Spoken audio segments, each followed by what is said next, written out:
Hi friends, it's Miss Mar again, here to read A Boy Called Bat. I'm at the park today, so let's get started. We are on chapter 21, titled Organizational Systems. At least Dad liked to go to the candy store as much as Bat did. That was one good thing about every other weekends.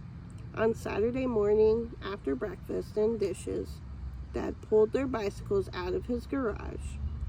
Unlike the garage at home, which was twice as big and 4 times as crowded, Dad's garage was labeled and organized. Helmets were kept in clear plastic bins marked helmets. The bikes, instead of leaning up against the wall or on each other, were pulled neatly into a bike rack, like the one at school, and Dad always arranged them in the order of size, left to right, large, medium, small. A metal rack in one corner held car supplies, spare containers of oil, a big jug of windshield wiper fluid, a little vacuum that sat ready on its charger. There was a tool bench too. An assortment of wrenches swung from hooks across the front. Coffee cans held screws and nails. Sometimes Dad let Bat pound nails into pieces of scrap wood as long as he wore safety goggles. Bat approved of Dad's garage. It was just under a 1-mile ride to the Sugar Shack, Bat's favorite candy store. To get there, Bat and Janie and Dad rode out of Dad's apartment complex and down a bike path towards Central Quincy. They crossed the river on a bridge made just for bicycles and pedestrians before turning onto 3rd Street. While Bat was double-checking the lock on his bike outside of the Sugar Shack, he heard someone say his name. It was Israel, from school. It took Bat a second to figure out who he was, because Bat hadn't ever seen Israel anywhere but at school, and never on a weekend. "What are you doing here?" Israel asked. He was smiling in a way that showed almost all his teeth. He had Bat noticed a piece of something green, maybe cucumber, stuck in between the 2 front teeth. "We're going to buy some candy," Bat said. "Cool," Israel said. Then he said, "We just had brunch next door," and he pointed to the Broken Yolk Cafe. A man and woman were pushing through the door just then, and they waved.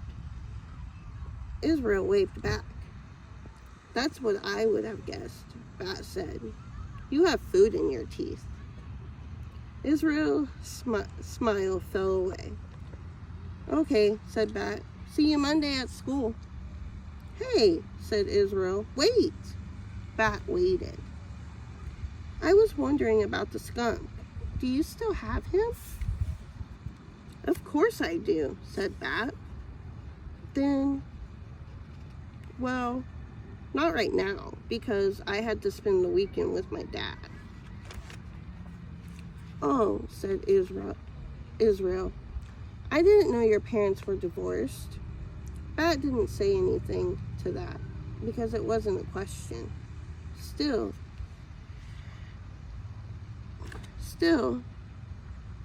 Israel stood there on the sidewalk like he was waiting for Bat to say something.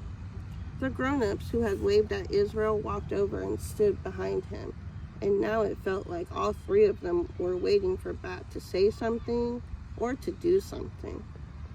"Well, goodbye," Bat said, and he walked away. "Hey, sport, is that a friend from school?" Dad's face looked just as excited as it looked when he was watching baseball. "Bat doesn't have friends," Janie said, but not in a mean voice, just a matter-of-fact voice. "I'm sure that's not true," Dad said. It's not true, Bat answered. Lawrence is my friend, and Mr. Grayson. Oh, Bat, grown-ups don't count, Janie said.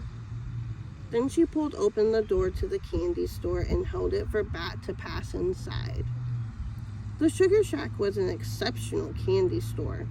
It had bins full of M&Ms separated into colors.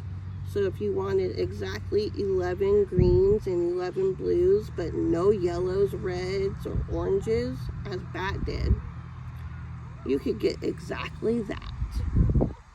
Along the back wall were all the gummies. Gummy bears, gummy worms, gummy sharks, gummy hippos, gummy rhinos, gummy jellyfish, gummy dinosaurs, gummy frogs, gummy sea stars, gummy zebras, gummy camels, gummy parrots, gummy crabs. Bat didn't like gummy candy, but he always got one gummy sea star anyway.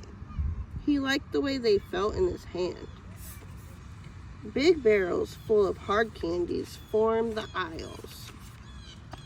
Jawbreakers and gumballs and candy necklaces and rock candy and ring pops. Just inside the door was a case of jelly beans arranged in a rainbow of colors. Near the counter stood a candy bar display with all the ordinary stuff, but harder to find candy bars too, like Violet Crumble bars and Zagna bars. You sure inherited my sweet tooth, Dad said, loading up his own plastic bag with jelly beans. Actually, Bat said, teeth have nothing to do with it. People taste with their tongues and their noses. Do you stick that gummy bear up your nose to taste it? Janie asked.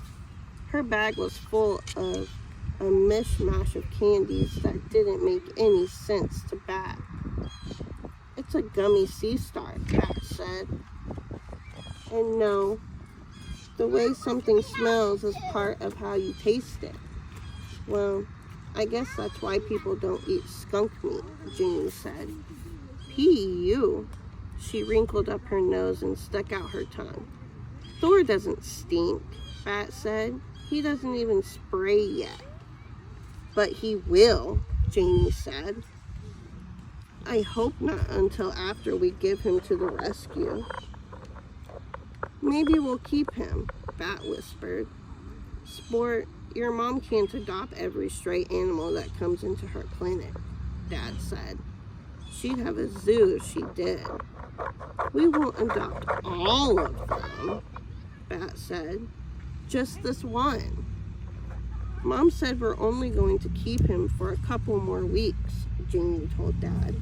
But Bat is getting too attached. Bat started bouncing on the balls of his feet. He clutched his plastic candy bag in his fist.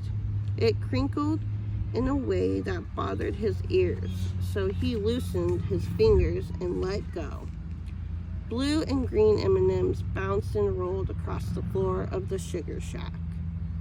Sport, you've got to be more careful, Dad said, his eyebrows pointing in at his nose.